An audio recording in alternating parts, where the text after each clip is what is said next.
Hello and welcome to all of you in Nigeria and around the world to News Circle on Global Television, coming to you from the nation's capital. I am Ubong Musoro.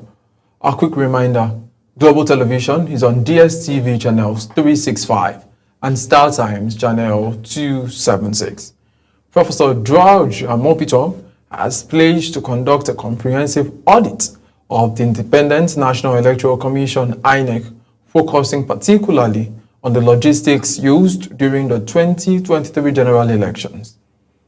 Amopitom made the commitment during a screening before the Senate committee, following President Bola Tinubu's request for the nominee to be confirmed by the Red Chamber.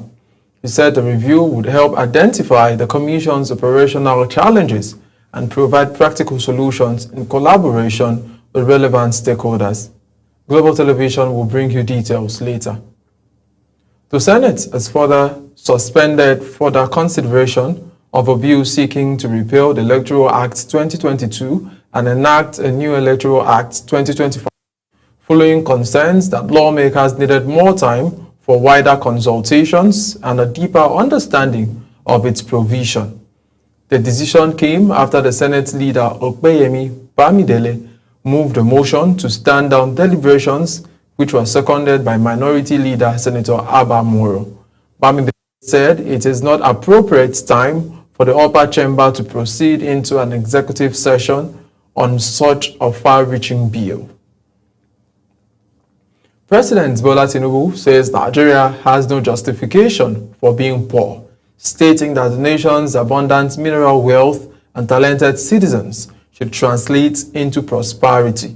Speaking through the Secretary to the Government of the Federation, George Akume, at the 2025 Nigeria Mining Week in Abuja, the president said the country must turn its minerals into miracles of development, assuring investors of safety, stability across the mining zones. Tinubu emphasized Nigeria's leadership in Africa's resource center, noting that the continent holds about 30% of global mineral reserves. President Bola Tinubu has joined world leaders to attend the opening of the 2025 Aqaba Process Peace Summit in Rome, co-hosted by Jordan's King Abdullah II and Italian Prime Minister Giorgia Meloni, to deliberate on counter-terrorism and transnational security. His attendance reinforces Nigeria's leadership role in regional stability and its commitments to deepening intelligence-sharing partnership across Africa, the Middle East, and Europe. The summit, which convened presidents and defense chiefs from the Sahel to Europe, is focusing heavily on coordinated responses to terrorism and insecurity in West Africa. The federal government, in partnership with the European Union, has inaugurated a national program steering committee to oversee the €400 million Education and Youth Empowerment in Northeast Nigeria program. The program, which is being implemented in Jigawa, Kano, and Sokoto states, aims to tackle out-of-school children, facilitate teacher development, and promote youth skills acquisition in the Northwest region. The committee, chaired by the Minister of Education, Dr. Tunji Alausa, and co-chaired by the Minister of Budget and Economic Planning, Atiku Bagudu, will meet annually to provide strategic guidance with the Secretariat led by the EU Technical Assistance Team. The Nigerian Armed Forces says it is tightening their grip on terrorist and criminal elements across the country, with fresh victories recorded in multiple theaters of operation.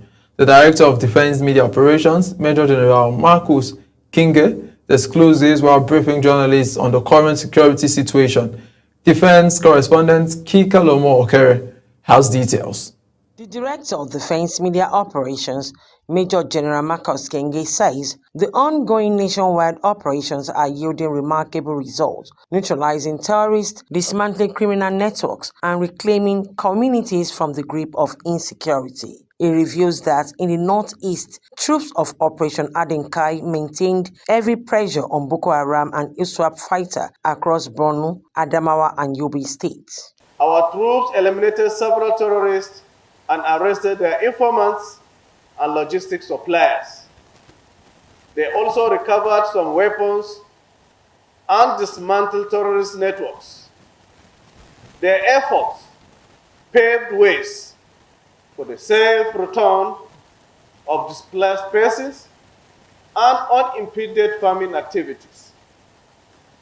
In the South-South region, troops of Operation Delta Safe intercepted nearly 100,000 liters of stolen crude oil and destroyed illegal refining sites in Delta and Rivers states, arresting 13 suspects in the process. The director further reveals that in the southeast, the military nabbed its suspected commanders of the proscribed IPOB group, along with a female logistics supplier. Weapons and a vehicle were seized while 3 children found with the suspects were rescued. Troops killed some criminals in action, arrested 12 suspected others, while 17 kidnapped victims were rescued. Some arms, ammunition, vehicles, and livestock were also recovered. The Military High Command commended the courage and resilience of the Nigerian Armed Forces, assuring citizens that the military remains unwavering in its mission to protect the nations and restore lasting peace. Kike Lomo Okere, Global Television News. The director of Defense Media. Over 100 million Nigerians are living below poverty lines, while insecurity continues to push farmers of the lands across Benue, Cross River, and Plateau states, worsening hunger and food shortages nationwide. As the world marks the World Food Day 2025, Action Aid Nigeria is demanding urgent government action to tackle poverty, food insecurity, and the high cost of food, despite Nigeria's commitment under the Malabo Declaration. Aniete Patrick was there for Global Television News. Speaking at a press briefing in Abuja, Action Aid Nigeria's country director Andrew Mamedu warned that Nigeria's food and poverty crisis has reached a breaking point, especially with insecurity across Benue, Plateau, and Cross River states, which has crippled food production, leaving once thriving farming communities deserted. He said that with over 139 million Nigerians now living below the poverty line, the millions displaced by conflict and flooding, the country risks deeper humanitarian challenges unless urgent steps are taken. To prioritize safety and protection of farmers, ensuring that farmlands are free from banditry, urgency, and communal conflicts.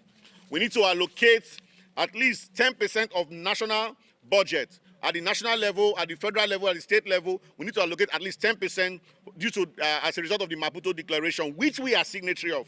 Also, the Action Aid International Program Manager, Sophia 2, Constance Okere, noted that despite the Malabo Declaration's commitment to allocate 10% of national budget to agriculture, Nigeria's current investment remains below that benchmark. In different areas, including everything we don't talk here. One of the key things where they don't look into again is investment in agriculture. Why many of the countries, including Nigeria, never reach that 10%? There are still some small gain and progress.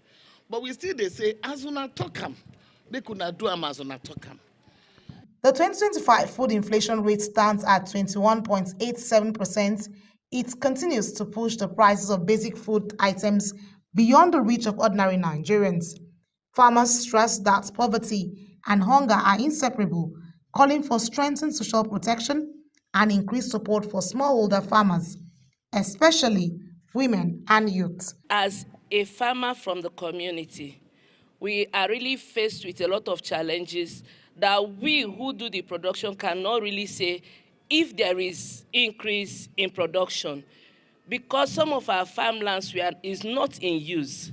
So how do you tell me there is increase when where I usually farmed before, I am no longer farming there?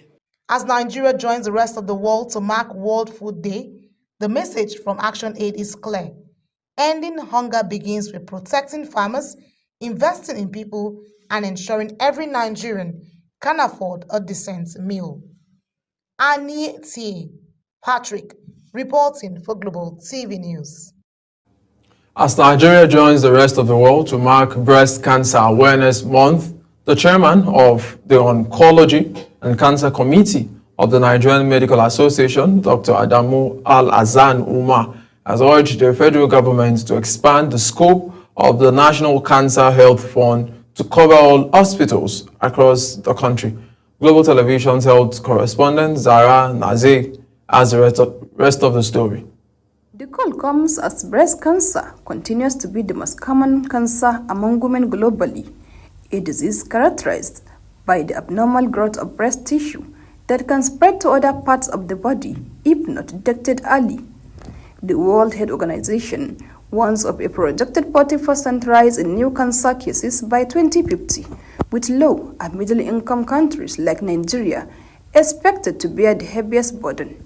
In an interview with Global Television, Dr. Adamu Al-Hassan Umar, who is also the immediate past president of the Nigerian Cancer Society, emphasized the importance of early detection and awareness among women, especially those in middle age who are most at risk. Breast cancer in particular is a highly preventable cancer. It is one of the cancers that can highly be prevented, and of course, if detected early, can also be completely cured. But again, what we have in Nigeria is because of late presentation, women don't come forward until it is too late, especially in the rural areas.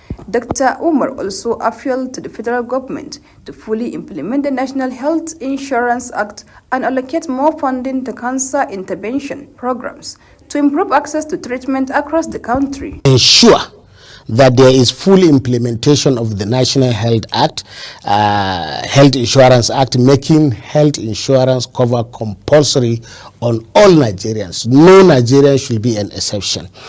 As awareness activities continue through October, experts stress that education, regular screening, and access to care remain the strongest weapons against breast cancer.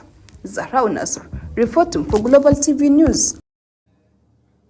You're watching the live broadcast of News Circle. When News Circle returns, Nigeria loses 2030 Commonwealth Games hosting bid to India. Details coming shortly, plus business and foreign stories on the other side of this break. Please do stay with us.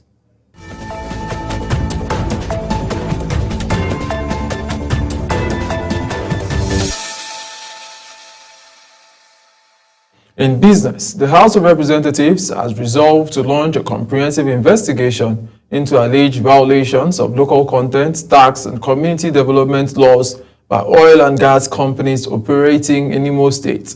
National Assembly correspondent Aniete Patrick reports that the resolution followed a motion sponsored by Chike Okafor, representing Ehimi Mbano, Ihiti Uboma, and Ubungo Federal Constituency.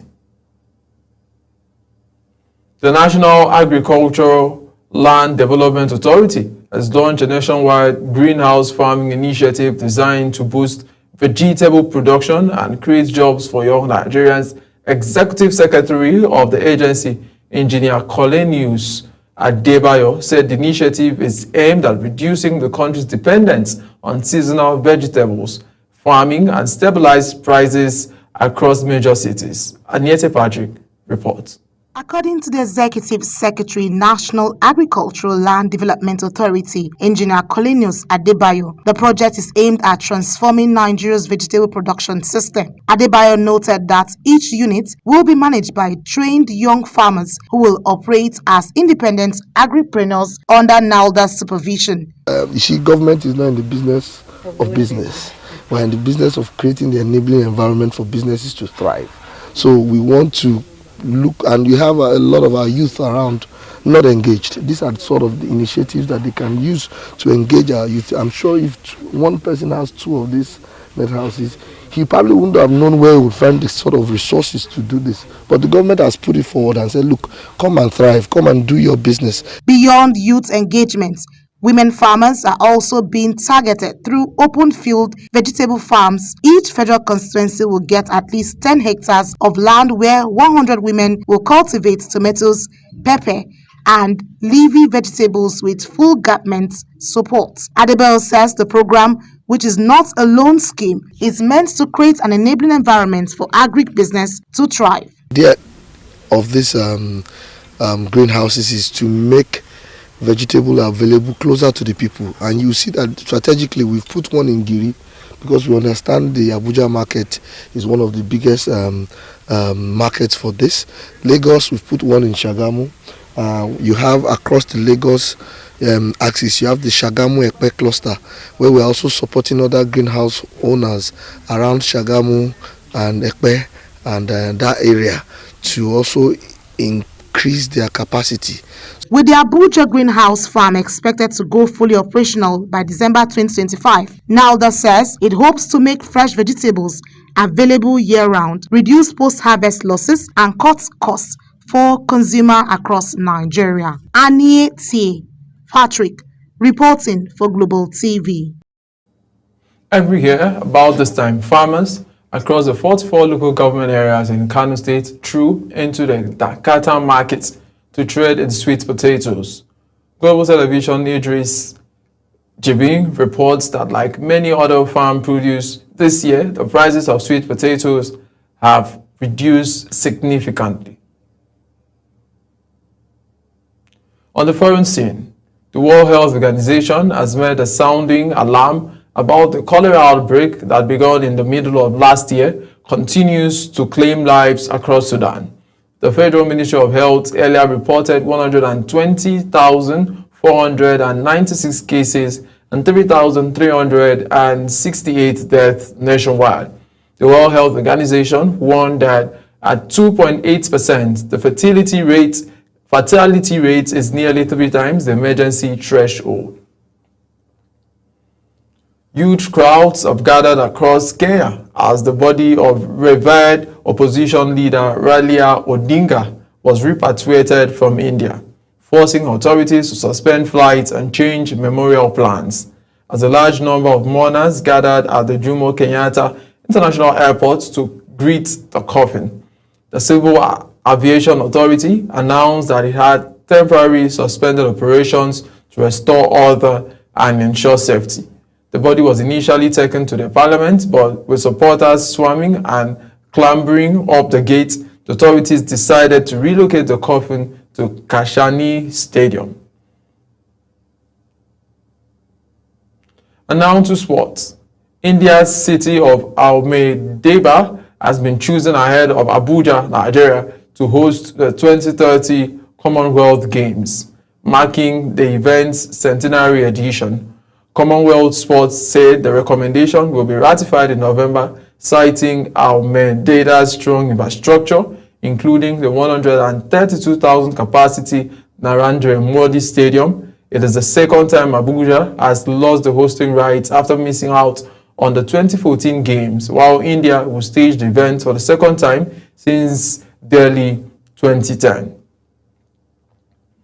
Argentina has booked a spot in the 2025 FIFA Under-20 World Cup final after edging Colombia 1-0 through a Mateo Silvatic strike in Santiago. The Albiceleste will now face Morocco on October 20 as the North Africans become the first team from their region to reach the final after defeating France on penalty. The result gives Argentina an 8th final appearance, while Morocco aims to become the only third African country to win the Youth Championship. Former heavyweight champion Tyson Fury has turned down prospects of an all-British fight to Anthony Joshua, opting instead for a third showdown with Alexander Usyk. His promoter Frank Warren said Fury is determined to avenge his 2 losses to the Ukrainian, maintaining he still has plenty left in his tank despite speculation about retirement. The decision deems hope of the long-anticipated Joshua Fury's clash, even as both fighters near the twilight of their careers. That's it on Global TV News. A quick reminder, Global Television is on DSTV channels 365 and Star Times channels 276. Kindly follow us across all social media platforms now showing on your screen using @Global Television, @Global TV NG. I am Ubon Osoro. Bye for now.